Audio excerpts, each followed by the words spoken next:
Good evening, everyone. Dear finalists, eminent members of the jury, respected professors, students watching us live on YouTube, and my colleagues from L'Oréal. I, Shweta Matre, Campus Manager for L'Oréal India, am honored to welcome all of you to the grand finale of the 7th edition of the L'Oréal Sustainability Challenge. We started this journey 7 years ago, and ever since, the competition has become bigger, better, more digital, but has stayed truly rooted in L'Oréal's core DNA of being a purpose-driven organization. This year, the journey has been exhilarating so far. The challenge was open to all graduate and business schools in India. We were overwhelmed by the response that we received. This edition of the challenge saw over 73,000 registrants, making it our biggest edition ever. We had students from over 3,600 campuses participate in the challenge, taking their first steps towards a more sustainable future. Thank you to all the students for participating and for your registrations. Each one of you and your ideas will help in making a difference. And this engagement from you is what truly inspires us every year to bring innovative challenges in the realm of sustainability for you. These 3,500 plus teams have put in enormous efforts to reach this stage. The teams have attended masterclasses, which have helped them decode the case study and get in-depth knowledge on L'Oréal Group's sustainability commitments. This year, the central theme of the competition was L'Oréal for the Future. This was then followed by them being mentored, coached by internal experts to further fine-tune their ideas. I now invite Chetan Patole, Assistant General Manager of Talent Acquisition and Employer Branding for L'Oréal India, to talk to you about how Sustainability Challenge 2023 was different from its previous editions. Chetan, thank you for being here, and the stage is all yours. Thanks, Shweta. Good evening, all. Now, I'm super thrilled to be a part of 2023 Sustainability Challenge. It is indeed a very special edition for us. This year, we have kept L'Oréal's sustainability commitment, L'Oréal for the Future, as a central theme of the challenge. Each team could pick between innovating on the people track or the planet track. With the people track, we introduced them to L'Oréal for Youth, which is the L'Oréal's group commitment to helping young people shape their future and start their careers. Our mission is to impact the lives of less privileged youth in India and make them more employable by providing them with upskilling opportunities to enhance their skill and make them job ready. The participants were asked to present how can L'Oréal influence their stakeholders like consumers, partner B schools, graduate schools, NGO, NPO partners to help boost the employability of less privileged youth through targeted programs or projects. Similarly, with the planet track, the participants were introduced to Garnier Green Beauty. As the world's leading natural beauty brand, Garnier aims to make a positive impact on the environment and our planet. Green Beauty is our conscious attempt to make positive steps in this direction. It's an end-to-end sustainability mission that aims to impact every part of our value chain. In this track, participants showcased ideas on how can Garnier inspire and enable Gen Z to live more sustainably through the right form of awareness. What is the right way to reach and engage with this audience? What kind of events and activations can be planned by Garnier to enable action and to take Gen Zs along on the journey through one green step? Throughout the different stages of the competition, we were inspired by the ideas that were presented to us. And today, I'm proud to present the top 6 teams from over 35,000 teams across India. Congratulations on making it to the top 6 and all the very best for your pitches. Over to you, Shweta. Thank you so much, Chetan. And now I would like to welcome our esteemed panel of judges for today. Starting with Mr. Pankaj Sharma, Director, Consumer Products Division for L'Oréal India. Pankaj is an FMCG marketing enthusiast with over 20 years of experience in brand and commercial strategy, digital integration, development of new emerging channels, and online capabilities. He's done this in both local as well as global markets while leading cross-functional teams. He's been an integral part of L'Oréal's growth story since 2004. And in 2020, he took over as the director of the Consumer Products Division, of which our partner brand Garnier is a part. Thank you for joining us today, Pankaj. Next, we have with us Ms. Krishna Vilasni, Director of Corporate Affairs and Engagement for L'Oréal India. Krishna has over 22 years of experience in public relations, corporate communications, and journalism, both in India and Singapore. She's worked across FMCG, consumer health, wellness, and lifestyle verticals with equal focus on new business development as well as client servicing. She leads the corporate affairs and engagement mission for L'Oreal India. Thank you, Krishna, for joining us today. Next, we have with us Ms. Rasika Malhotra, Director, Human Resources for L'Oreal India. Rasika is an HR leader with a career that spans over 20 years of diverse experience across international geographies in business partnering, talent management, driving organizational performance, and HR transformation. Having worked across different industries and organizations, Rasika joined us last year as the HR director. Thank you, Rasika, for being here and welcome again. We also have with us Anuradha Suvarna. Anuradha leads the L'Oreal for the Future program for us at India. She joins us from Mahindra & Mahindra Limited, where she led the group's flagship CSR project, Nanhi Kali, one of India's largest girl empowerment initiatives. Anuradha comes with a decade of professional experience in CSR and as well as the development sector, with a strong focus on gender and education.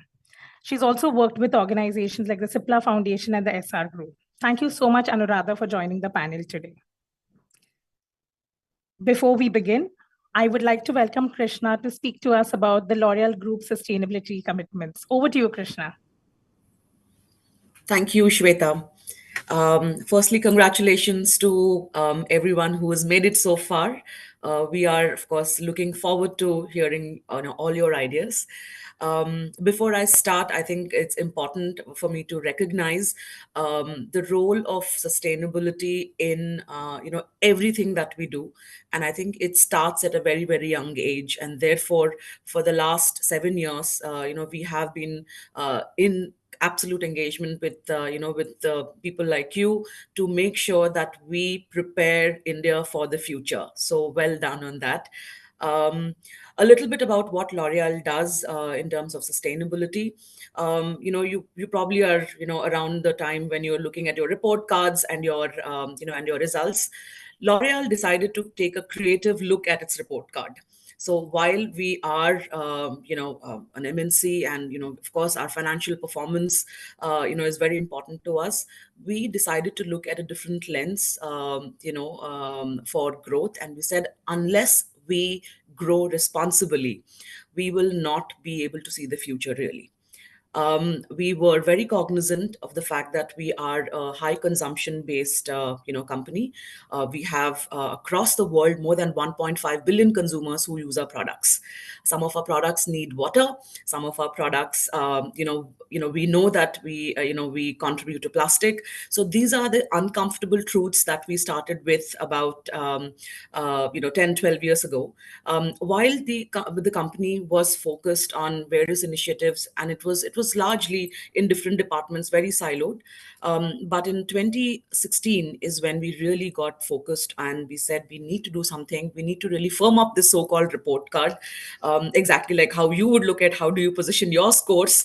We said we need to look at our scores differently. So yes, financial performance is very important, but then what's more important is what we do with the 3 Ps that form the base for sustainability and L'Oreal for future. What we do with people, how do we empower them, and within that we have a very, very strong lens on gender. How can we contribute to women from a social standpoint, from an environment standpoint. We all know that any environmental crisis impacts women disproportionately, so therefore women are at the center of all the programs that we have at L'Oreal India. The second piece on planet, we use so many sources of energy when we manufacture. So we make sure that we keep track of that. And I'm very happy to inform you that L'Oreal India today is a 100% carbon neutral facility. Across our plants and across our offices, we use 100% renewable sources of energy. So between planet and people, we make sure that we are responsible. We kind of literally see that if we continue to work like this, will there be a 2050 for us? So really keeping future in mind, we have transformed ourselves, and not just us, but I think as a as any partner or any anybody who comes in close contact with us in L'Oreal, whether it's our partner, our distributors, our anyone, whether it's e-commerce, all of them are aligned to this. So I'm very, very proud that we are able to extend it to our most important stakeholder, which is the youth of the country, because you guys start the movement. This is my second sustainability challenge. So I'm really looking forward to hearing all your ideas, and all the very best to the 6 teams that are here today. Thank you so much, Krishna. Next, I would like to welcome Pankaj to speak about Garnier's green beauty focus and commitments. Over to you, Pankaj.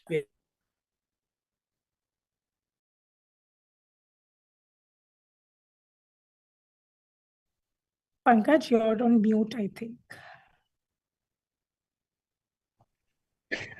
Good evening, everyone. Very glad to be here. So, for us at L'Oreal India, building sustainable beauty is a core tenet the way we work. And for the consumer product division, which houses 3 key brands, the responsibility, obviously, the brand takes this responsibility forward. And one of our leading brand, Garnier, is leading the charge on sustainability for us. With the launch of Green Beauty, we have been on a journey to enable consumers to take one green step to live more sustainably. In the last year, Garnier had also set up the first global plastic recycling collection center in Chennai, and we have collected around 1,100 tons of plastic till date. While these are some of the green steps that we have taken, we want to partner more closely with the super relevant audience like you on sustainability. At Garnier, we want to be a brand that is for the young generation. Today, 83% of young people say that they want to live more sustainably. And brands that are authentic and real are building real connections with you. This was exactly our intent with the Planet case study. This year, we wanted to hear from Gen Z directly on the ways that Garnier could enable them to take one green step in a real, authentic, engaging, and creative manner. I have seen some of the ideas, and I'm looking forward to hearing and detailed solutions that the finalists have today. Participating in this competition is a big one green step already. So thank you to all the 73,000 plus green steps that we received this year, and I'm wishing you all the best and looking forward to hearing your ideas. Thank you so much, Pankaj. Okay, I will now quickly go over the rules of the competition for today. Each team will be given 3 minutes to deliver their presentation. There will be a timer at the bottom of the screen that will be visible once the teams start presenting. The timer will sound off at the 1 minute left mark, and then again when the 3 minutes are up. There's absolutely a hard stop for the teams at this point. This will then be followed by Q&A by the jury, which is capped at 7 minutes. And I request the jury members to also be cognizant once you hear the buzzer. There are 4 parameters on which the jury will evaluate the ideas: innovation, usefulness, feasibility, and scalability. Just a note to all the teams presenting today, do not get hassled if there's an internet bandwidth issue while presenting. We completely understand. Take your time, gear back as soon as you can. And the jury members, please keep your videos on during the Q&A as well, and you will have to unmute yourselves while you're asking a question. Okay, so let's begin without any further delay. Today, we'll be beginning with the planet track, and we'll see the first 3 teams from the planet track, and then we move on to the people track. So the first team from the planet track presenting to you today is Team Success Squad. We'll get the team up now. From Team Success Squad, we have Diksha Iyer, Shaunak Sengupta, and Muskan Chitilangia from Mica Ahmedabad. All the very best, team. We are ready when you are. Hi, am I audible? You are. Yeah. Hello, am I audible? Yeah. Hello, am I audible, and is the presentation visible? Yes, you may begin. Okay, great.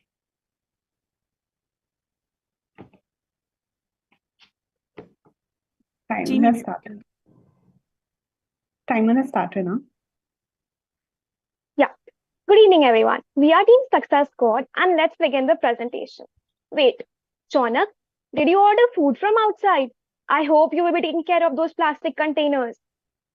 Even though it pinches me to throw it, but I have no other option. I, like a lot of my hostel mates, do not have enough storage space. Yes, but did you know food delivery apps generate 22,000 tons of plastic waste monthly, with Gen Zs contributing significantly? I agree. Although we are eco-conscious and want to create an impact on the society, this takes up a lot of effort. Also, where is the time? Exactly. These pain points have arrived through research and digital culture analysis, especially the two primary groups: residential college students and first time jobbers working in different cities. Garnier hears you, and through research, we derive the insight that Gen Z cares about the environment but may hesitate to act unless it's easy and convenient. Therefore, extending Garnier's one green step, we propose one day at a time, a campaign to encourage Gen Zs to contribute something every day.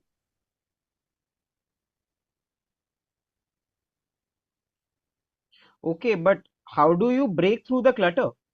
We will educate through WhatsApp chatbots and our CGI character Garni.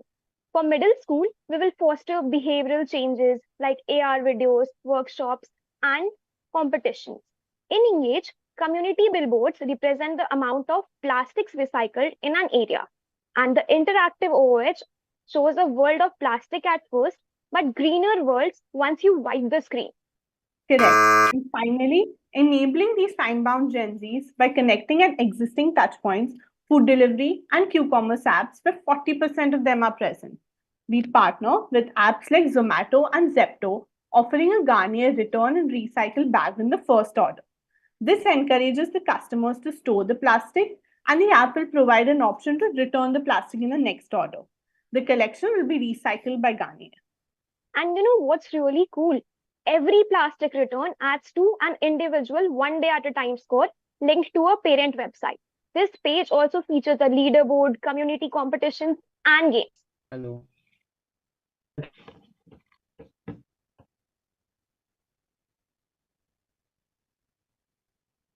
I think his internet stuck. Can you all go on without him? So he's handling the slides. So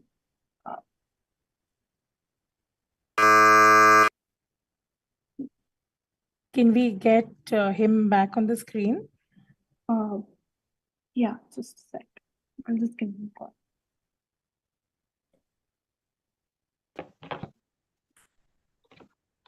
So sorry for this. Just a second.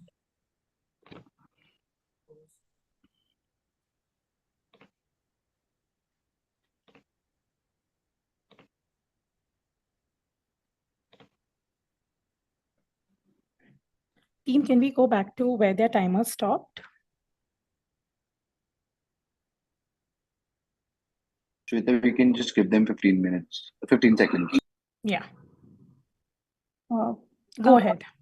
yeah, Muskan, I think you can start from your part. You know what's really cool. Yeah. So, you know what's really cool? Every plastic return adds to an individual one day at a time score linked to a parent website. And the page also features a leaderboard, community competitions, and games. Interesting. I frequently use these apps. But why would these apps collaborate with Garnier? Oh, we've found a significant alignment in the sustainable initiatives that these apps are also thriving towards reducing their environmental impact and hence setting a stage for a robust partnership. Interesting. This initiative not only impels us, the consumers, but also the stakeholders around us to make a world of difference one day at a time. Thank you so much. Thank you. Okay, team, thank you so much for your presentation. Can I open up the floor to the jury for Q&A, please? Sure.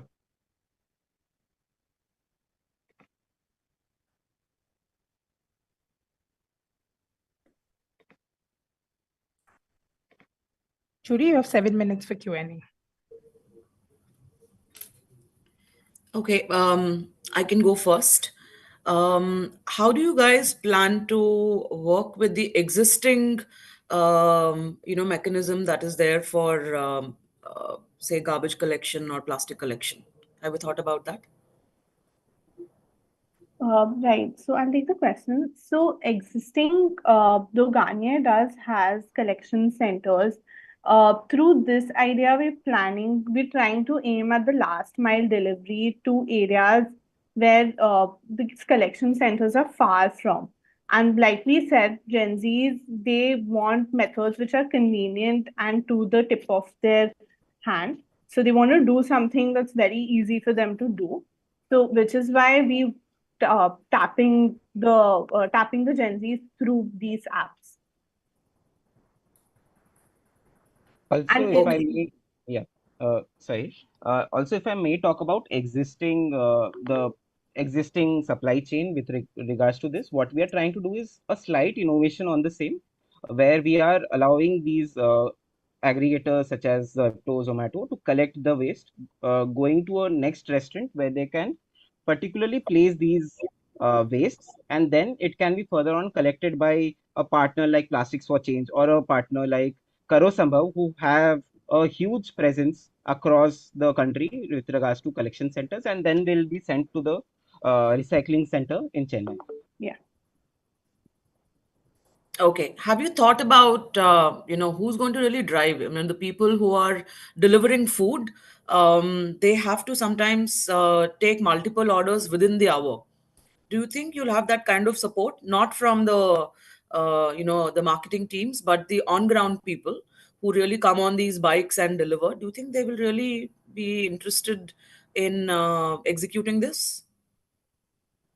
Yes, ma'am. So when we did have a word with representatives from Zepto as well as Swiggy, so one solution that we did think of was to add like a because they deliver like 2 to 3 order at once, and then they'll go back to the restaurant to pick up the order.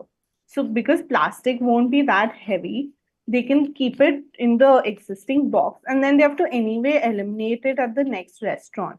So it's going to be a continuous cycle. They don't really have to take it along through the entire day.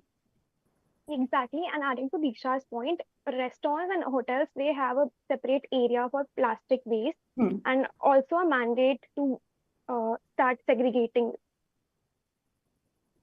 So the Uh, segregation will happen at the restaurants. No, The no, go yeah. ahead. So from there, the third party will collect the waste and then go to centers, and there the segregation will happen. We can partner with NGOs like Karo Sambhav, as Diksha. Okay, so help me understand. Give me an example. If you were to pick up Swiggy pick a favorite city, Mumbai or Delhi, Yeah, Right. Mumbai. or Mumbai. Mumbai. Okay, so pick a location like Mumbai where you decide that you're going to work with Swiggy, and so tell us who are the stakeholders in your mind. Somebody said in your team supply chain. Give us an example. You don't have to be specific and accurate, but give us an example of how do you think this will run.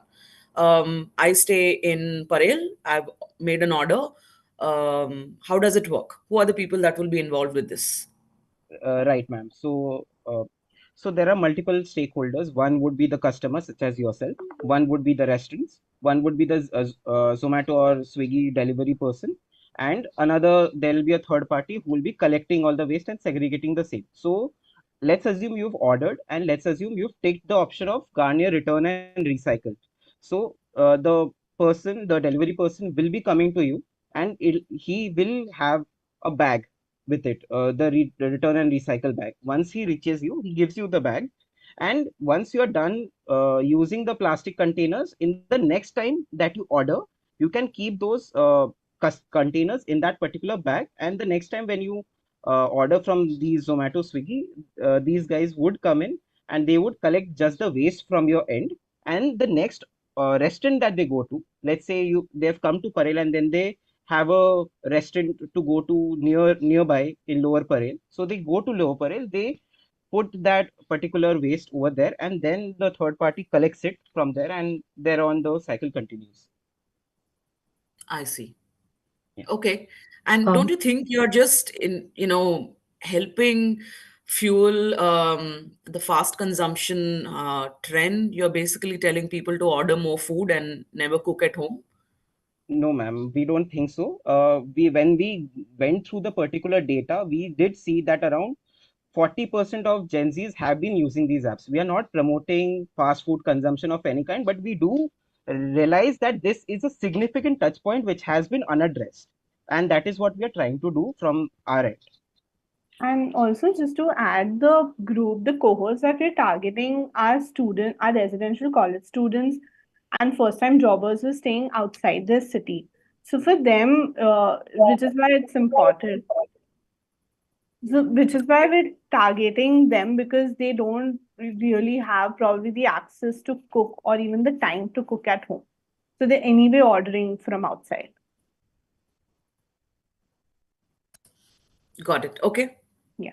Build up No more on questions. Krishna's question. How do you handle the hygiene issue? Because if you're asking the same person who's delivering food to pick up, the plastic containers, how do you really segregate, making sure that the distancing happens on the hygiene? Because there could be contamination. So we're going to educate. So in our education phase, we're going to educate people that when you're returning the plastic, you need to wash it and return it. People should not return like used plastic containers. They have to wash it, store it, and then return it. Because they have to anyway store it till the next time they order. So that will happen through the education campaign. Okay. Do you think that's feasible? What's the practicality of the education given the context of speed,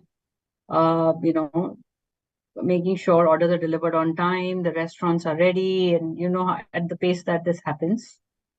Ma'am, with regards to education, we also look at so Diksha was majorly speaking about the education of the customers, like how. No, I get that. Yes, but ma'am. if that's Yes, ma'am. not the case, my point was about education on both sides. Right. So we will, so our basic thought process was we will have proper training programs for all the stakeholders that are going to be involved. So even when we're talking about customers, there are going to be multiple nudges telling people that every time they do select the option of returning the plastic, there are going to be nudges which remind them to wash it and then submit it. And for delivery boys and the other stakeholders, it's going to be a rigorous SOP that's going to be created, and a proper training has to be in place when the process is put in place. Okay. Yeah. Okay, Thank you. so jury members, I'm going to stop the Q&A there. Thank you so much for your questions. Thank you, team, for your presentation. Thank you. We will now move on to the next team. This is Team Green Buzz from BIT School of Management. Let's get the team on stage, please. From this team, we have Nand Kishore, we have Darshil Shah, and we have Gauravi Gaikwad. Team, all the very best. Yeah, just a quick We just audio wanted check. to check our mic. Is that working? Am I audible? Yes, and your Yes. time has begun. You may begin. Okay. Hello, we are Team Green Buzz. Our idea to educate, engage, and enable Gen Z students from middle school to college is based on 3 crucial insights. Compared to previous generations, Gen Zs rank higher on motivation for sustainability. They have a strong sense of community and a fierce sense of individualism. Gen Z spend a huge part of their lives in school, where the kind of activities they engage in is molded by their principals, teachers, and parents. These stakeholders welcome corporate and school-driven sustainability initiatives, provided they don't disrupt academics or become a cost burden. We feel the school ecosystem would be an ideal avenue to foster sustainability practices among the Gen Z. Hence, we have come up with a solution of the most sustainable school competition. Herein, schools around the country will compete to be crowned the most sustainable school. This is not merely a paper competition. By engaging a new age group and benefiting all stakeholders, it aims to create maximum impact by encouraging actual sustainability practices. Through this competition, Laurier can inspire generations of students, encourage community action and advocacy, and ingrain habits pertaining to sustainability. Leveraging both primary and secondary data, we have mapped the relationship between student interest in sustainability and the overall capabilities of the school. Starting with self-sufficient private school, particularly in metro where L'Oreal has a significant presence, we aim to progressively extend our efforts to Tier 1 cities. This phase strategy is designed to gain maximum momentum and widen our impact. In summer, when school principals and admin are more available, our dedicated team will focus on onboarding schools. The competition is scheduled during the less hectic months from July to October, providing the schools with a prime window to take sustainable action, culminating in November with the declaration of winners. Schools will initially engage with L'Oreal through a registration portal. The schools gain access to a dashboard for active competition participation. The events emphasizing sustainable initiatives like reducing plastic, composting, and water conservation aim to deeply involve schools in these practices. And to encourage and celebrate active involvement, top performing schools will be recognized and awarded. So L'Oreal will engage with schools based on their level of participation. There would be 4 levels of engagement. Higher the level of engagement, higher the level of enabling #1green step expected from the schools. To assist the schools during the competition, L'Oreal will provide resources at every stage. Early engagers get virtual sessions, sustainability adopters get on-campus sessions, and champion schools will get hands-on workshops. In the initial 2 years, which would be the pilot phase, there would be a single nationwide trophy. And in the third year, we will open the competition to more schools and also introduce region-wise awards. We expect a participation of 1,500 schools in the fourth year. While L'Oreal takes up this initiative, it also needs to make sure that the challenge is sustainable in itself. L'Oreal can measure participation and performance KPIs to evaluate the feasibility and scalability of the competition and make changes in future. We expect to take the competition to a global level by leveraging L'Oreal's network in 150 plus countries. We also envision opening a sustainability center and setting up art displays in public spaces. Thank you, and now we are open to Q&A. Okay, team, thank you so much for your presentation. Jury members, over to you. Yeah, so I have a question. I think first of all, thank you, for sharing your idea. I think it's a good idea to involve schools. But at the same time, we have a challenge that we have passed the baton to school and everything, the best school, sustainable school. But that's also one part of it. You still have to get the students to work on sustainability, to take their one green step. How will you enable that? Because we can't assume that just because they are students at that school, this will happen. Oh, okay, I would like to take that question. So Darshil, can you go to the storyboard slide? From the insights that we have gathered speaking to Gen Z students, we already know that they do care about the environment. So there's some level of self-motivation which is coming. The second thing that the challenge aims to do is it aims to involve the entire school community. So when a classroom of students see like a particular student doing really well on the sustainability initiatives and get it, say, awarded by L'Oreal, they are inspired to take up these actions themselves. And another thing that we hope to do is students themselves can inspire their peers and even their parents to go home and take these sustainability habits. Yeah. Did you think about any sustainability scholarship for students? So yeah, we did think about that. So what we can do is in the initial years, when let's say we are giving awards, so every school can identify one student from their school who will be the highest contributor or someone who is taking the most initiative, and we can give some sort of a prize money to them. Okay. Thank you. I have a question as well. Thank you for the presentation. It does sound like a great idea, and of course, always a good idea to start inculcating these values when children are young. My question is, have you thought of how you would measure the sanctity of the data that the schools are putting out on the dashboard? If we have 1,500 schools and maybe take it forward to a lot more across the country, how do we ensure the credibility of the data that the schools are putting out there for us to measure, given that we would come in and do one workshop and then move away and hand it over to the school? Every school will have a dedicated point of contact from the dedicated team that we have for this challenge, and they will be continuously monitoring as to what the activities are, what is getting updated from the schools. Okay. Sure. I have a question slash comment. There is a current program that the Center for Science and Environment already does in India. I think the last they had given out most sustainable or the greenest schools in the country already in the year 2022. Why do you want to replicate something that's already been done, and it's been done by a body that is very, very credible? CSE has a magazine called Down to Earth, which is probably one of the oldest publications that there is. So I'm really surprised. Why did you think about this one? So I would like to answer that. While it's great that there is a body who's doing all these initiatives, corporate participation also, if L'Oreal were to do it, I think it would be one of the first corporates to engage into sustainability at a school level. So the more hands on deck, the better. Even if we may not be able to be the first ones to start this initiative, I think L'Oreal has the capability to scale it across the country. And like I said, like more people doing sustainability, the better it is for the planet. So, So- Gauravi, right? Gauravi, Yeah. CSE actually worked with the government of India. It also ranked the schools state-wise. So it also gave an award to Himachal for being the greenest state. How do we compete with the, with the wherewithal of the government of India? So Krishna, I think here what we also aim to do is not only create this buzz in the school. We plan to create a community impact. So let's say here when I talk about the champion schools, so they will be identified as the change makers. So when we talk about feasibility on a larger scale, it's not only about the schools doing an initiative in the school level or at the school level.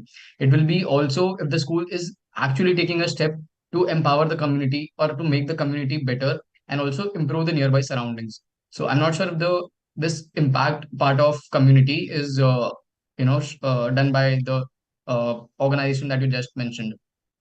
I think you should check and then look at your presentation.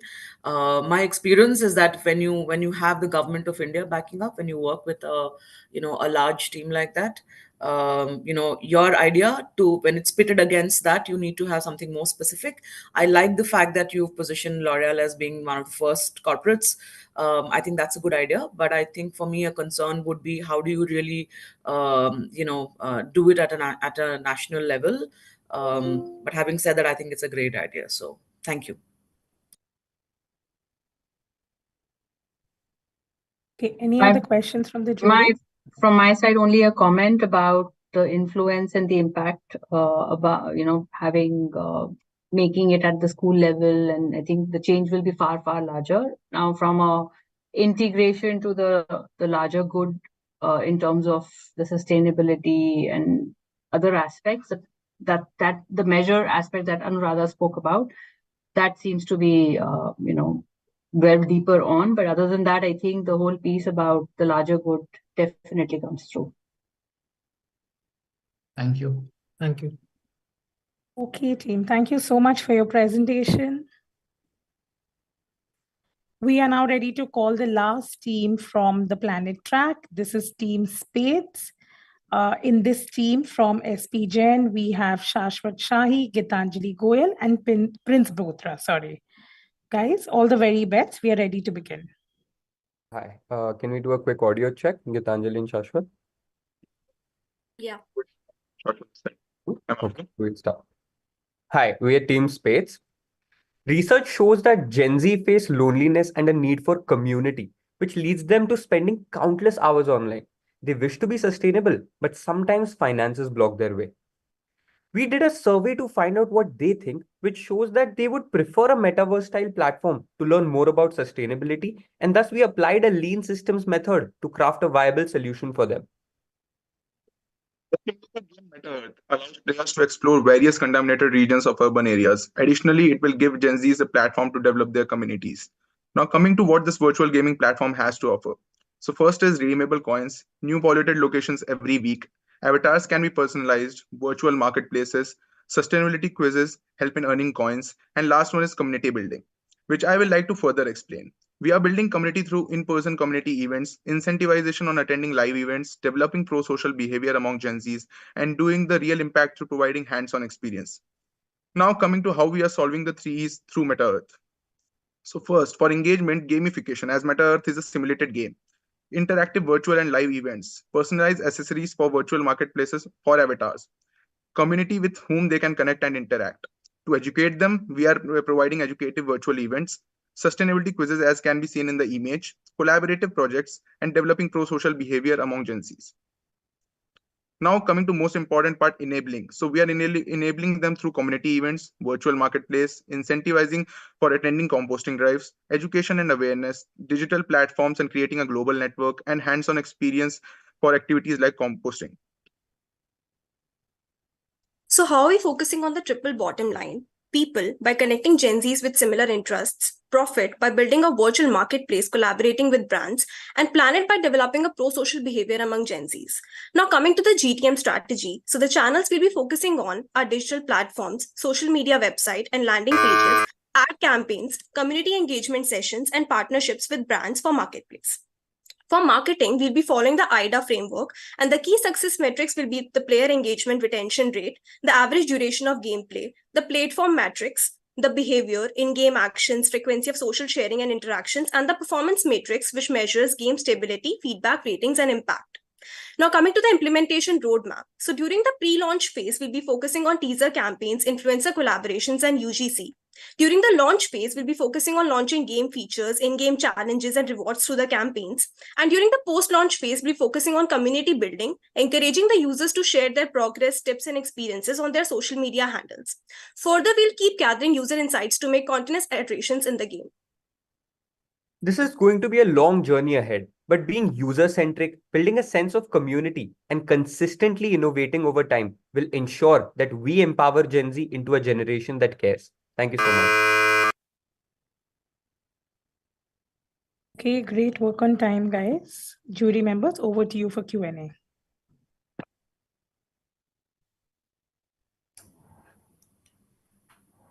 Okay, I'm going to start. Guys, where did you get this insight that Gen Z wants to go onto metaverse for sustainability and not for friendships and dating and to play games? I think Can I'll you just take go the back to that insight? Maybe I missed it. Yeah, I'll just go over to the slide. So basically what happened was we did a survey and we rolled out the survey across all the people who are of this generation. And we actually asked them, it was a very comprehensive survey as to what would they prefer, how would social media help them, how would online, offline workshop help them, and how would a metaverse style platform help them in order to learn about sustainability. And their responses suggested that a metaverse style platform would be more comprehensive and more inclusive, and it would be more lifelike for them. So it was a guided questionnaire where you asked them a question on sustainability and therefore you arrived at this insight. Well, we gave them a lot of options, and these were the three that actually came across. I see. Okay, interesting. Thank you. So actually, we also noticed that Gen Zs feel more confident and more independent on metaverse. So they can play with the game. They can like try different things out in sustainability, and that will also help them in this metaverse. I have no doubt about the power of the platform, guys. I think my question is, where is the insight that they would go on a metaverse kind of a platform, and especially for sustainability? What I understand from information that's available in the public domain is that metaverse and similar platforms like these are more for gaming and education, and of course, social outlets. So I'm not sure how if you hadn't given this set of people a guided question on sustainability, they would have probably not responded in this manner.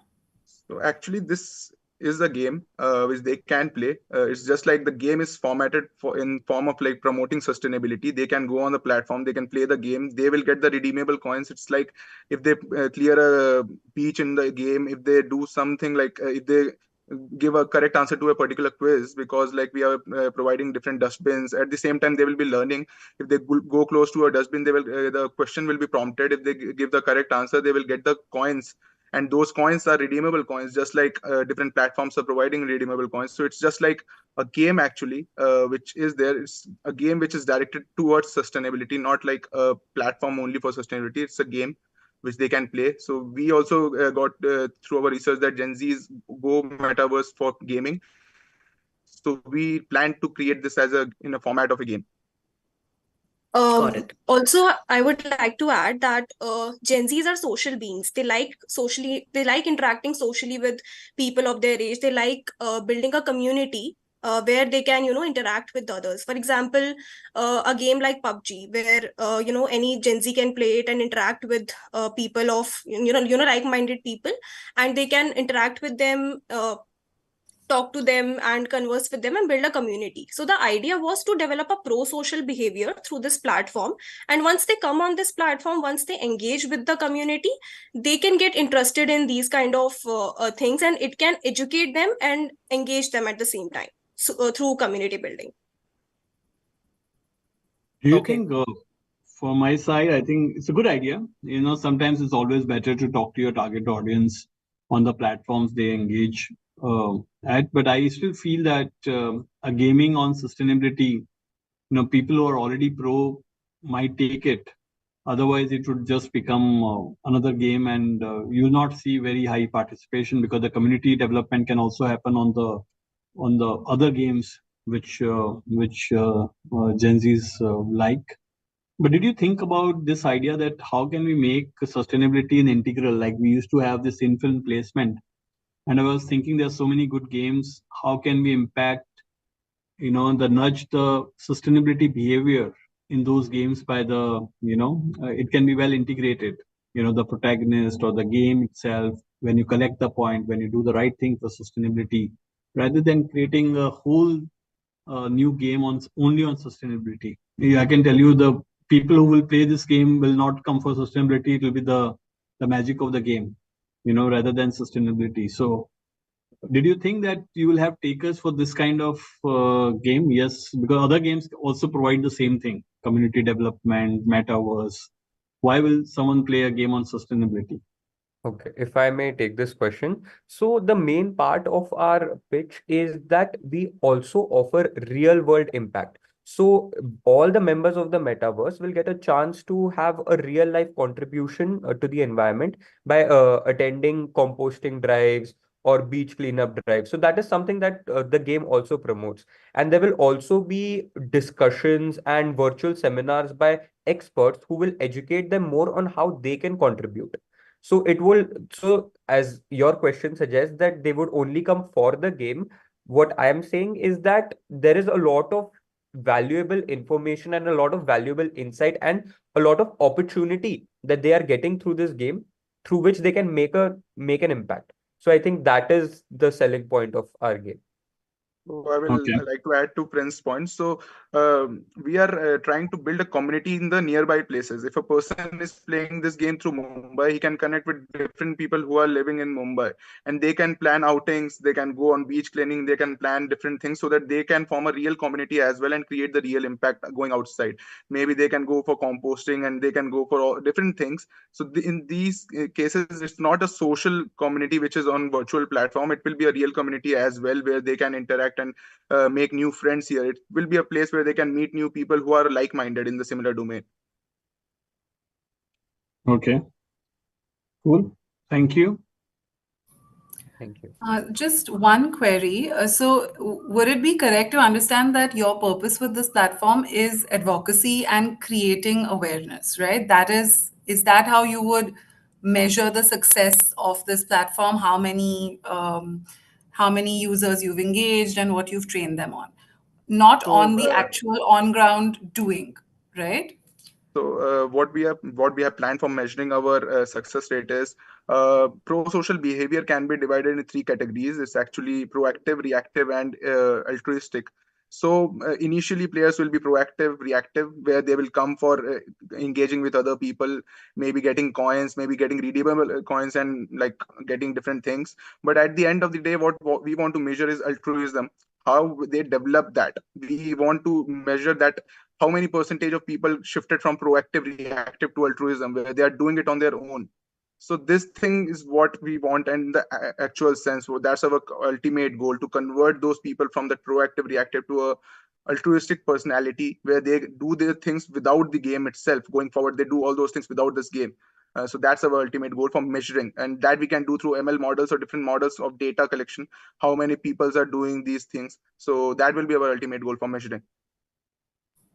And our goal is also to educate them, which is the first E we are solving. And how we will do this is by installing live quizzes on the platform so that they can learn about waste segregation, waste composting, and different things related to sustainability. So the goal of educate is also solved through our solution. Thanks. Okay, team. Thank you so much for your presentation. Jury members, that brings us to the end of the Planet track. So please key in your scores if you haven't done so already. And we'll get ready to move on to the People track now, for which we have the first team ready to present to you. This is Team Challengers. Can we get the team on the screen, please? Yes. This is Team Challengers from IRMA, Gujarat. In this team, we have Mimansa Kholia, Gunjan Papola, and Neha Majila. All the very best, guys, for your presentation.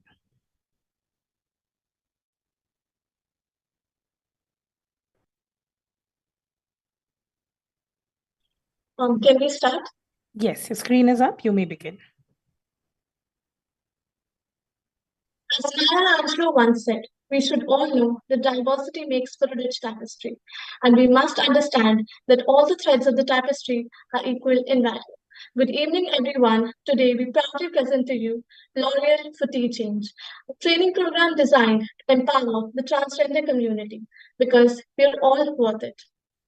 So let's delve into some numbers. With a population of 4.88 lakhs, a staggering 96% unemployment rate, 62% forced into prostitution and begging, and a mere 56% literacy rate. These struggles stem from social stigma, limited access to education, and employment. The plight of the transgender community calls for an intervention and a transformative solution. In our quest to find a solution, we engaged with the target community through Google Forms surveys. The insights gathered have formed our program addressing their unique needs. Our plan is simple yet profound. A 5-week training program featuring optional courses on beauty and fashion, coupled with mandatory courses on communication, legal, and financial literacy. Leveraging L'Oreal's unparalleled expertise, the beauty and fashion courses aim to provide livelihoods, while the mandatory courses will empower and aid the community in embracing their identity. To ensure a broad reach, L'Oreal will collaborate with the 4 identified NGOs, which will act as distributors of our program's application forms. Each NGO will host a batch of 50 individuals, fostering empowerment at grassroots level. Our program hinges on 5 pillars: trust, sensitivity, support, inclusivity, and empowerment. These are the identified NGOs in the 4 zones for our initial phase. They have been chosen for their impactful work, extensive reach to a significant number of trans individuals. This is the schedule for our courses, thoughtfully designed with specific week and day-wise structures, ensuring a comprehensive and well-organized learning experience. Courses will be taught by experts from NYX Makeup Crew, Earth Academy, Navjyotri Foundation, Youth for Seva, and NIIT Foundation. In tandem with the training program, creating a safe space for the community is paramount. Starting from the Transgender Day, March 31st, L'Oreal will regularly be featuring stories of accomplished transgender every Friday. Additionally, social media influencers such as Sushank Divjikar, Dr. Trinetra Haldar will be sharing success stories from the program to highlight its benefit. Upon the completion of the program, each participant gets a certificate that signifies resilience and power. Our 1-year goal is to impact 1,600 lives that will directly contribute to 3.2 crores to their income. This is our 3-year plan. Thank you. Now we are open for questions. Thank you, team, for your presentation. Jury members, over to you. First of all, let me congratulate you for picking up a very, very impactful subject. And also this is something that is very close to our heart as well, because this is one space that definitely needs attention. My question to you on this is, the whole larger good and the intent comes through the whole plan, and it's a very detailed plan. Having said that, how do you really, when you talked about 3.2 CR, what was the logic of that number? That's number one. Number two, what initiatives are you thinking about the mindset shift beyond skilling to help them grow their business? I'll take the first question. Ma'am, about the 3.2 crore number, we are planning to have 8 batches per year. So we have identified 4 zones. So 4 zones and 8 batches, and each batch has 50 students. And we are assuming that 20,000 will be the amount that they will be earning after they graduate from this batch. So that directly contributes to 3.2 crores. And yeah, and the next question directly linked to that you're assuming a 20,000 rupees income, which Yes. will require a mindset shift of customers to go and, so how do you ensure that happens? Ma'am, we feel that since L'Oreal is such a big brand and it is featuring that, as I've mentioned in the PPT, that every Friday after this transgender day, L'Oreal will be featuring the stories of accomplished transgenders. So we feel that it will be a step. Secondly, social media influencers, which are already a part of community, will be promoting this program. So we feel that it will really helpful the graduate from the batch to have their own startup or work in other platforms, basically. Okay, maybe I don't know whether I missed this in your presentation, but are you kind of specifically targeting certain cities to start this with? Yes, ma'am. 4 zones. We are targeting 4 zones. Neha, can you please? Yes, ma'am. Okay. And okay, curious to know why Patna? Ma'am, after interacting with several Garima Grahs and NGOs, we have identified that from East Zone, Patna was the one who had the significant number of connections with reference to transgenders. That's why we have chosen Patna. Okay. Basically, Dostana Safar is the NGO that we'll be working with. So it's more linked to where the NGO has strength or presence, right? Yes, ma'am. Okay. Okay. Tell me, again, a very interesting idea. Okay, just we can have a few things around feasibility, but I want to ask, what do you think is the biggest barrier? Like, if we do take on this idea, which will be the biggest barrier we will face, and where? Sir, gaining their. Such a point. Would you like to take that question? So I was saying that I feel that the biggest barrier will be that we can give them skills and we can, equip them with all kinds of skills, and we can even have them motivated to go out and do all, do the work. But the major thing will be that people will not be ready to accept them and provide them employment. And that's why we were aiming to influence not just the transgender community, but society at large through social media influencers and through L'Oreal page as well. Very well, because even I think Rasika hinted towards that the credibility will become the key thing here. Yeah.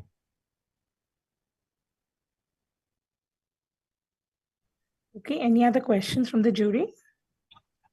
One more. Do you think the acceptance by this community to upgrade to this kind of certificate? What's your initial research? Do you think they are open? Will they do it? Will they do it at scale, or there will be only few and far, very less people who do it? Yes, sir. I would like to take that up. So initially, we conducted a research through Google Forms. The NGOs that we connected with, we circulated a Google form to those NGOs to get the insights about whether they would be interested in doing these courses or not. And Neha, can you shift to the slide with the insights? So, sir, because of the limited time, we were able to collect 65 responses, and out of them, like we got a really good response for our courses, beauty and fashion. And because of that, we did not want them to just be upskilled. We also wanted them to be, like equipped about their legal literacy, like the rights they own, and the financial literacy that they'll require. Once they're upskilled, they need to know how they can work for themselves or for someone else. So we have conducted that research. And I would like to add one point to Mamansa that we even interacted with Garima Grahes, and after interacting with few Garima Grahes and NGOs, they told us that though there are transgenders who want to take these kind of trainings, but sufficient funding is not there, or some sufficient amount of funding is the main reason that they cannot conduct a batch of more than 10 students or 10 transgenders. So I feel this problem can be resolved by L'Oreal. Okay. I had one quick point. You mentioned, I think, towards the end of your presentation that entrepreneurial skills will be part of phase 3. Did I read that correctly? Yes, ma'am. As part of, so I just wanted to understand why don't you think it's critical for them to receive that as much as the domain skills training, the soft skills, etc.? Because as everyone acknowledged, that continuum from the training to actually getting placed in a job or starting your own business is the challenge and is the gap, right? So what was your thought process behind parking it for phase 3 instead of bringing it up front in phase 1? Ma'am, actually, initially we were thinking of taking that in first year, but after interacting with few transgenders and NGOs in Garima Grahe, we got to know that they are not interested initially. So we thought that first we gain their trust through beauty and fashion, the courses they really want to do, and then we can add this in the third year. Okay. Also, I'd like to add to her point that since we are talking about a community like that of transgenders who've been, historically marginalized and they face violence on regular basis, so I don't think they have the strength. I don't think they'll have the strength initially to go for their own business. So that's why we just kept the beauty and fashion courses in the first year. Sure. Thank you. It's very well thought through. Thank you so much. Thank you so much.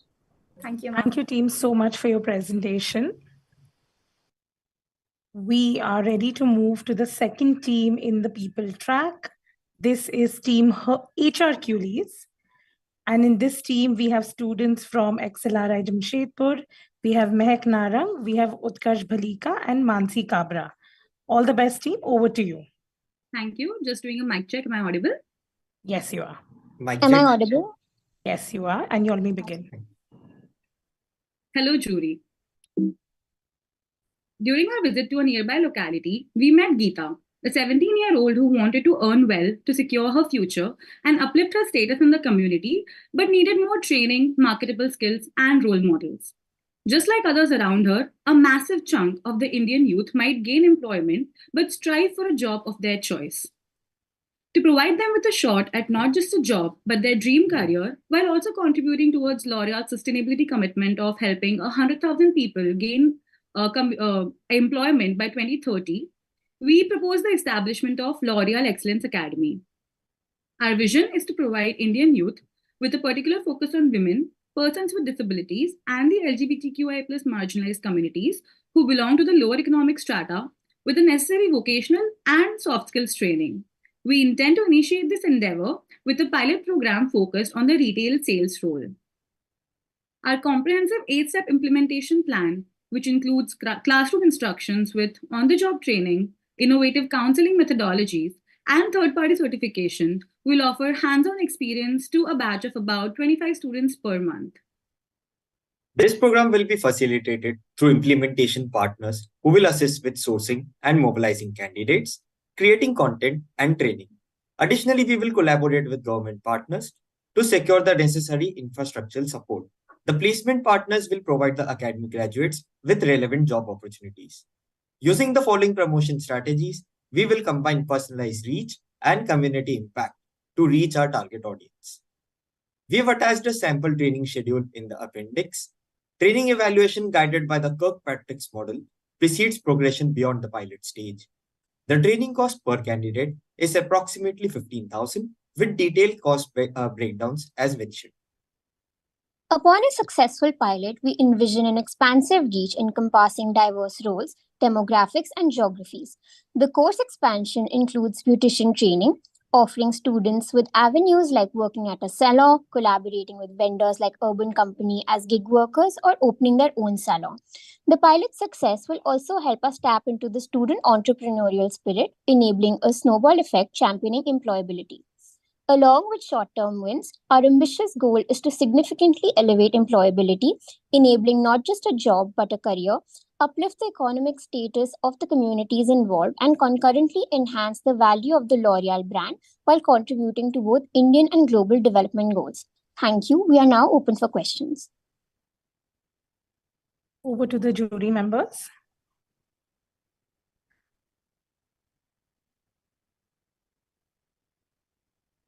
Hi, thank you again for your idea.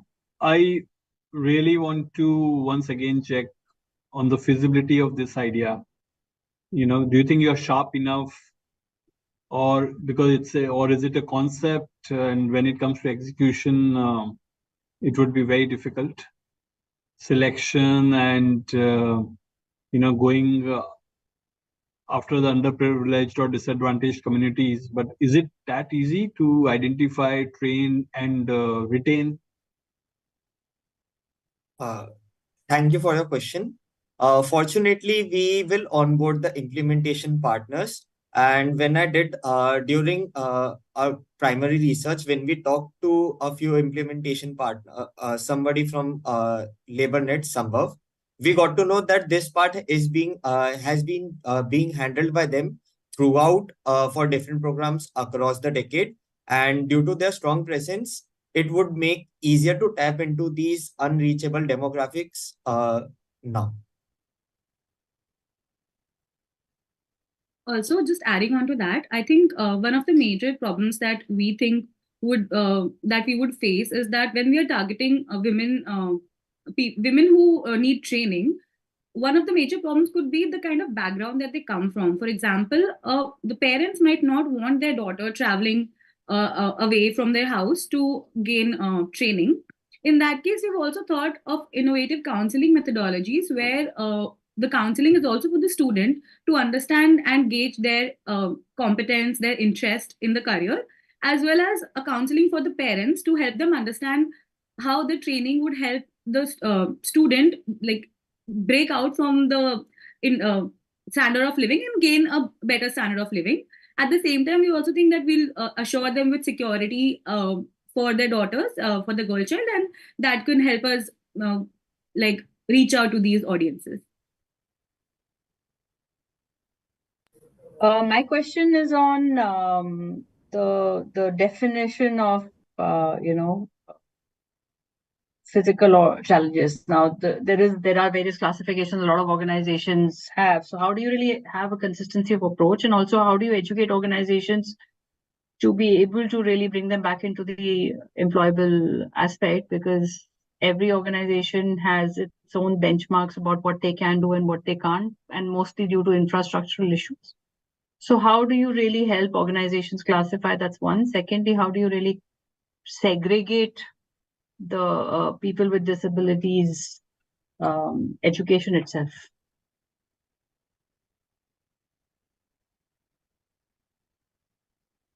So, ma'am, for sure, I'll just take the first question: how we can help organizations classify the kind of demographics that we are targeting.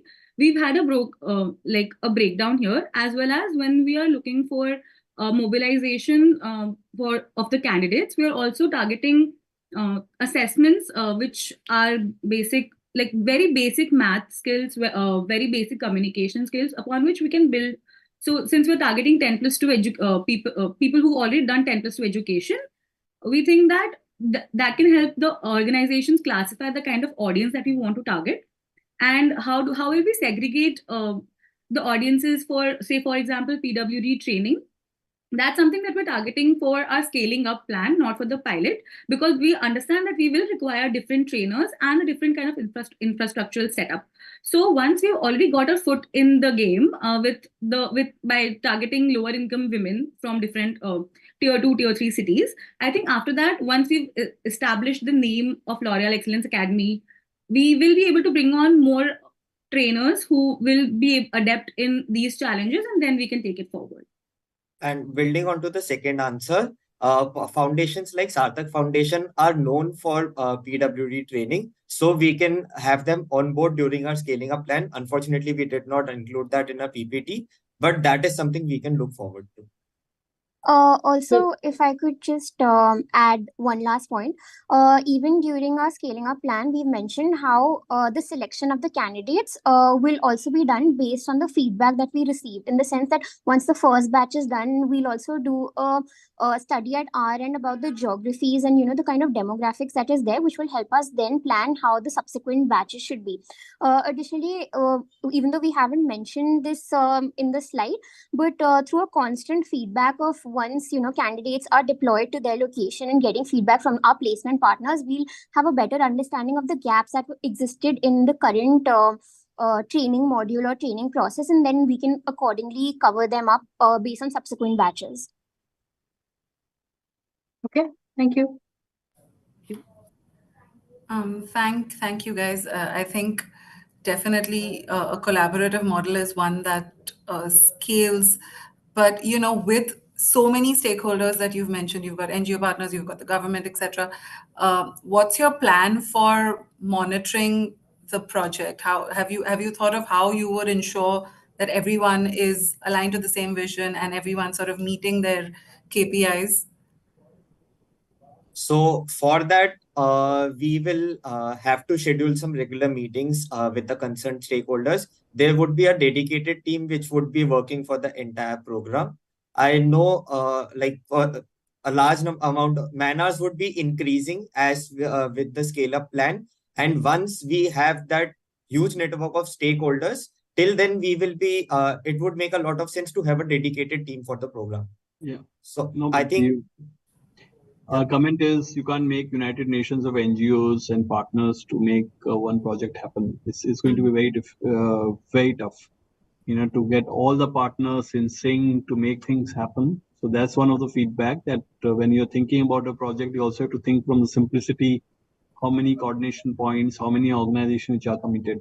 If you take 20, organizations on board, NGOs, NGOs, it's a very difficult road ahead. Definitely, we'll keep that feedback in mind for sure. Thank you. Thank you. Okay, thank you so much, team, for your presentation and jury members for your questions. This brings us to the last team of debate today. This is team Loki Real. Can we get the team up, please? Yes, this is the team from Kirorimal in DU. In this team, we have Shivam Meet, Dhruv Kapoor, and Adhar Bhatt. May I start, Shweta? Yes, we can hear you very clearly. All the very best. I'm audible? Yeah. A very good evening to the esteemed jury present here. We are Team Loki Real, and this is our solution to the people case study, with one idea to impact 500,000 lives. To tackle the issue of Indian youth's employability, we conducted thorough primary research among students as well as industry professionals to come to the consensus that there is a big disparity in students' expectations and what actually happens in the industry. Based on this, we have hypothesized our solution. Our solution is a partnership of L'Oreal with Faraj, where Faraj is a virtual experience program provider with the vision of helping underprivileged students and bridging the gap of what students learn and what the industry demands. We want to kickstart this partnership with great passion for what L'Oreal does best: branding, marketing, and selling. Faraj is clearly better as compared to other platforms in terms of the course completion rate, average rating, fee cost structure, and engagement. Similarly, L'Oreal Elevate with Faraj will be one step ahead due to the purpose, the post-completion one-to-one mentorship, and the course design based on day-to-day working of L'Oreal itself. Let's have a look at L'Oreal Luminaries, which is an experience program on branding, marketing, and selling, an amalgamation of lectures and a thread of tasks simulating hands-on learning experience as well as enhanced retention in the students. We also followed Shashank's journey from L'Oreal Boost, and we could identify that the merit-based test was somewhere an access barrier. Hence, we'll be keeping L'Oreal Elevate open to all EWS students, but only the top performers on Faraj will be getting the mentorship from L'Oreal leaders. The facilitators between L'Oreal and youths can be certain NGOs, for example, Impact, which caters to women education in India, and Teach for India and Pratham, which caters to specifically underprivileged youths in India.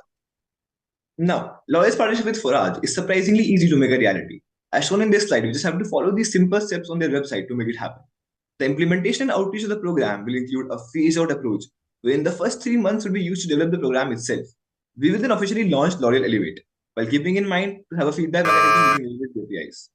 The social media and marketing campaigns will include collaboration with college student bodies and relevant influencers in the field. For example, we talked to Shweta Arora, a huge figure in the industry, who gave us insights on the viability and effectiveness of this idea. We have also identified some potential pitfalls that can take place in such a program and have put forward relevant mitigation strategies to help tackle the same. At the end, I would like to present a short video that we have made to summarize our entire idea. Dhruv will present it now.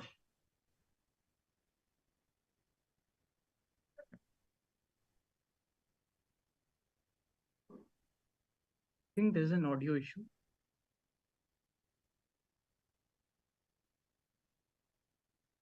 We can't hear it, but we can read the text.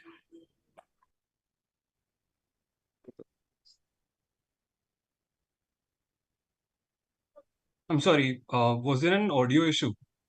Yeah, we couldn't hear it, your video, but we could read all the text. All right, let's find this.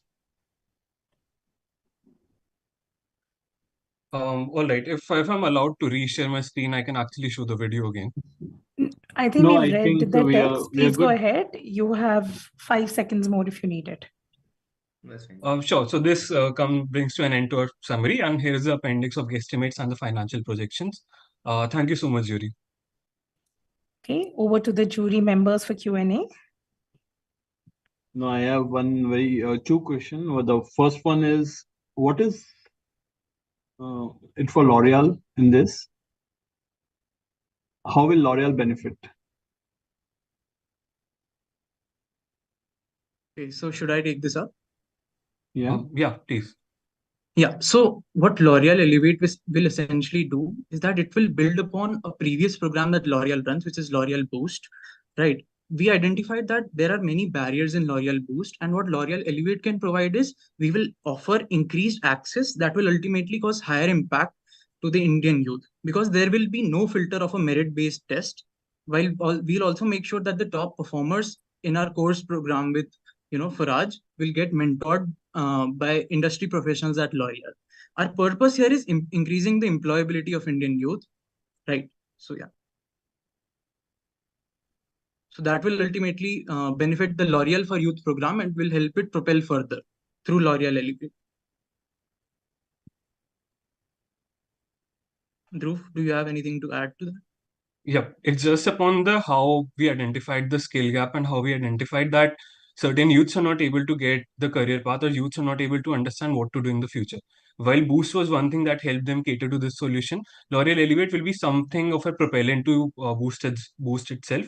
And given the program which will be built upon Faraj, they can not only enhance their skill set, not only get the course, but also the hands-on learning experience with that.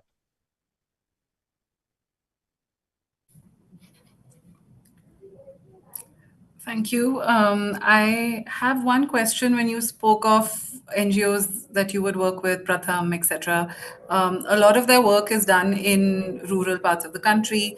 A lot of the youth, even in urban parts of the country, may not be maybe disconnected digitally, right? There's the digital divide, which is a real thing, and a lot of this, in fact, the entire platform is digital. So have you given any thought to that? Do you see that as a challenge in your project?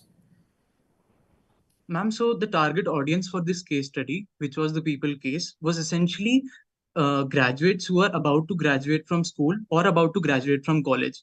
And most of these students who are studying in school, right, in high school and in college, have access to internet, and thus they can directly relate to this program and do Okay, have sure. access to it. Sure. You think even the NGOs that you want to work with would have students with access to the internet? And like a laptop and things that they can use digital infrastructure to make this effective? Ma'am, so the bare minimum would be a smartphone that would barely cost 7,000 to So it 8,000 would work. rupees. Okay. So it Yes. would work on a smartphone, low Yeah. internet requirement, Yes, yes, etc. definitely, ma'am. Not high bandwidth and so on. No, No, ma'am. not at all. You have thought that through. Okay. Yes, Sure. ma'am, definitely. Thank you. I have a question. Maybe I missed it in your text, but who are the other companies that are already using this in India? Yeah, can you go back to the slide?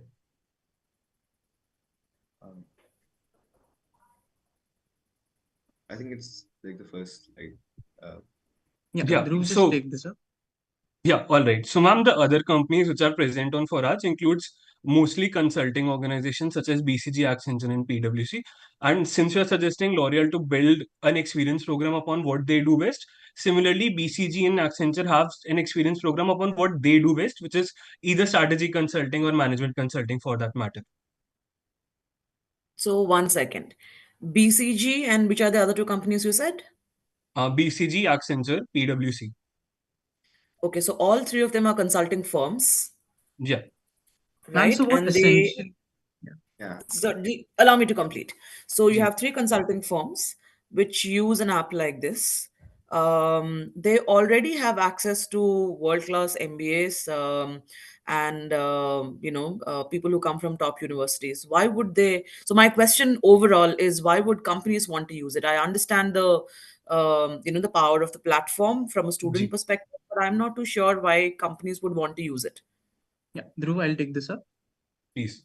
So, ma'am, Forage was founded in 2017 with the dream of helping students from less advantaged backgrounds. What But was the looking, company called then? yeah, What was the company called then? It's Forage only. Yes, first called. I Okay. think it was Your other friend rebranded who's after not that. speaking must quickly Google what was the company called then and why did they change the name now? So I You think continue. in the Continue. Shivam, meanwhile you answer and I'll Yeah. So, ma'am, what Forage essentially does is they curate programs using a very clear 7 C's methodology. And that is why big companies like Accenture, BCG, PwC use Forage as a recruitment platform wherein they host virtual experience programs where if a performer does really, really well, and that too not in India, it is mostly used overseas for the recruitment of these companies. But they They anyway allow go to students to. campus and pick up students, right? So I'm trying to see what else are these consulting firms looking for. I mean, did you not think about why there is no Indian company that's currently using Forage? Mostly because of the high competition in India and just the scale of the population. Because there are too many there is students. please I'll add when you complete. Yeah, Dhruv, you can go on. So the current Indian company which you'll find on Faraj and their program is certainly popular is TCS. So they have their own program based, I think, which is based upon analytics and data analytics as a simulation. And that is completely different from what BCG does, or completely different from what we in L'Oreal Elevate will be offering. Also, I found out was Faraj was formally called, it was Inside Sherpa. Right. Have you Sorry ever to have wondered missed why that they thing. decided to change their name? I'm sorry, but I think we couldn't follow that journey of the change of the nomenclature of the name that they have. But we'll definitely read more about that. And apologies for missing that. Sorry. No problem. No, please don't apologize. I think it's a very good idea, guys. But when you're pitching to a corporate and you Ji. have very smartly picked up, platforms that we currently use. So when you're positioning Faraj and if you're pitching that to us, then we definitely need a little bit more, homework on that. But overall, I think your intent is clear. So all the very best. Thank you. Definitely. Thank you. Thank you so much, ma'am. Thanks so much, ma'am. Okay, so thank you to all the 6 teams for presenting your ideas. We've had a good time listening to all your ideas, and now we need to deliberate on who we want to declare as the winners. So we'll take a short break before we come back with the results. See you very soon.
Okay, I think we are live again.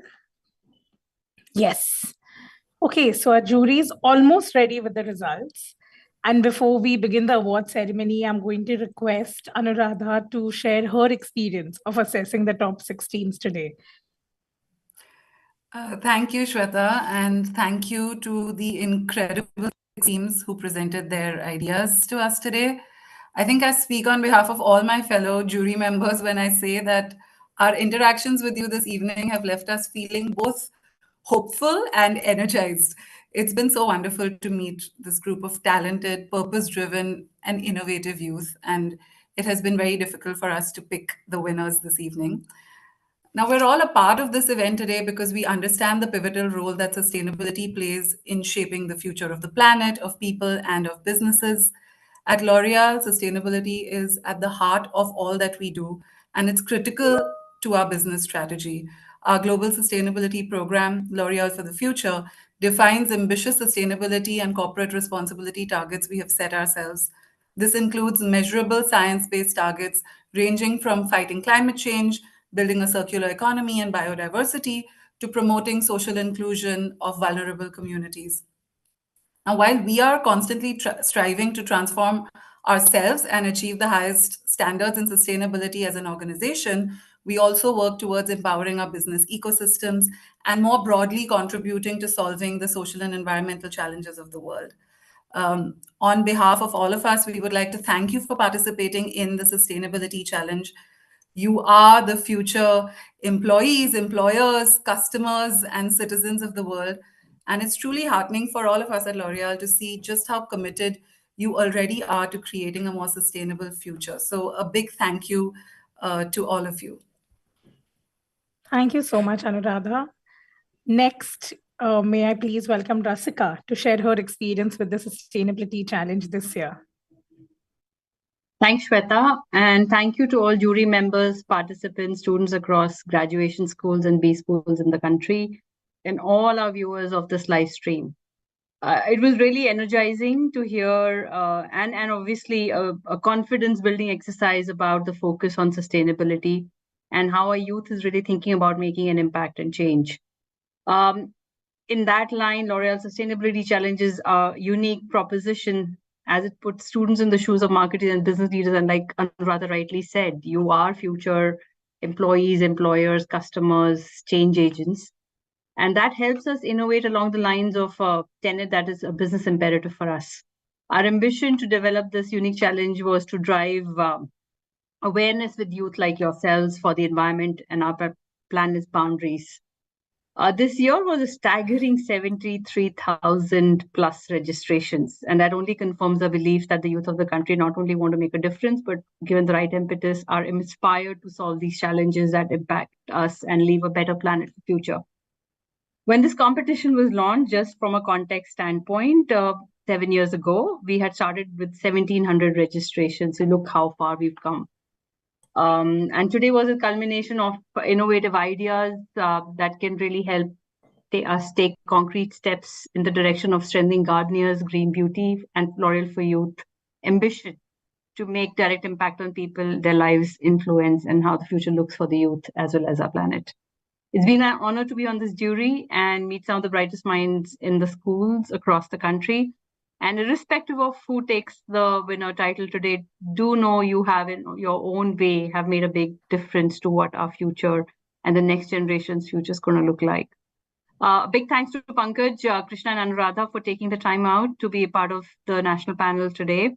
And thank you, Team Garnier, for beautifully partnering with us and yet again for a planet track. Big thanks to Team Unstop and Chetan, Shweta, and Vivian for making this happen. And more than ever, companies like ours must continue driving conversations towards actionable sustainability results for our communities.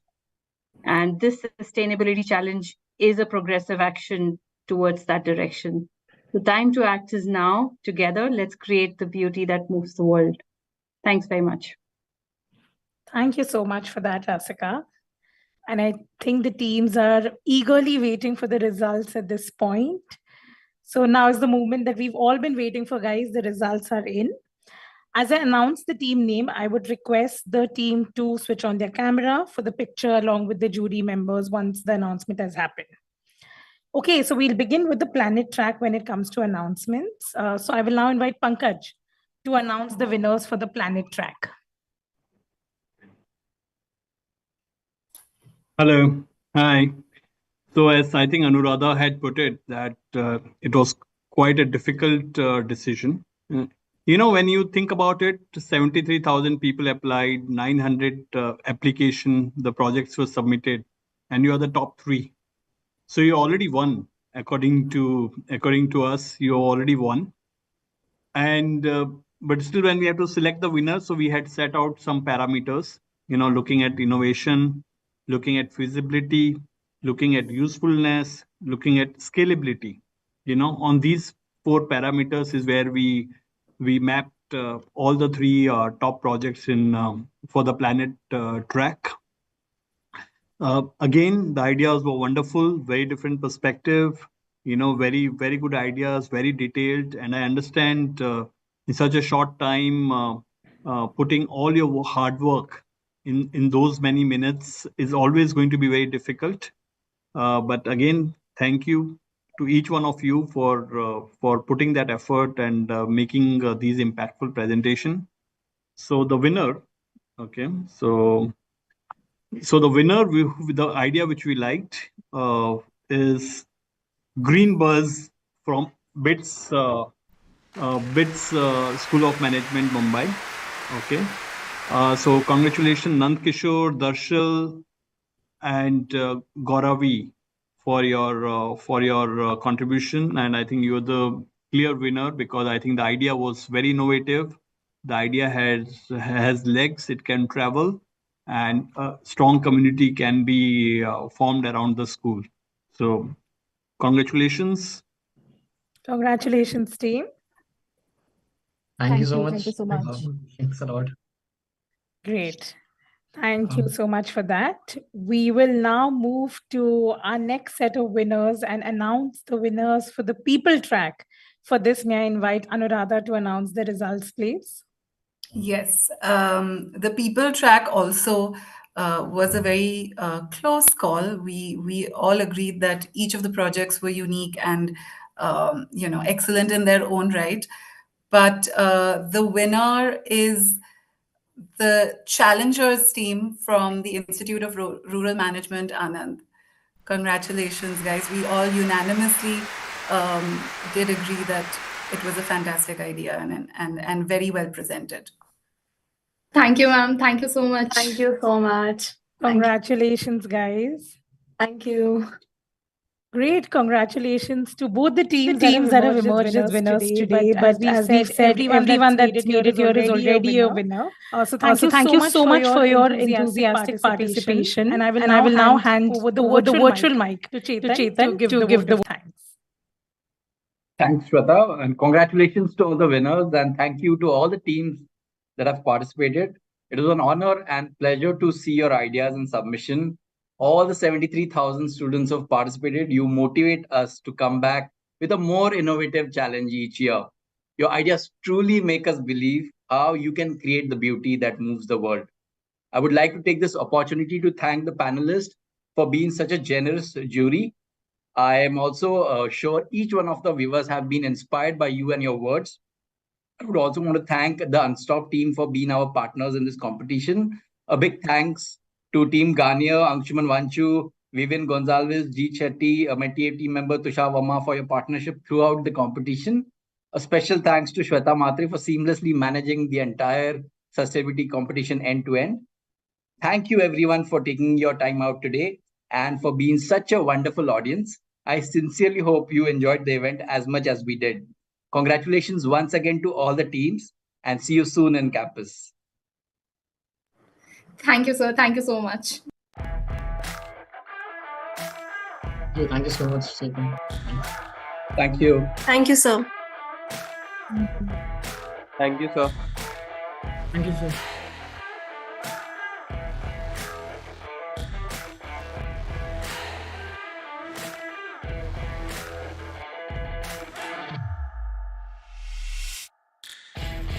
Thank you so much. I just want to say a big thank you to the L'Oreal mentorship that you all provided. It was really critical in helping us move ideas. So I'm really grateful for that. Thank you. Thanks a lot.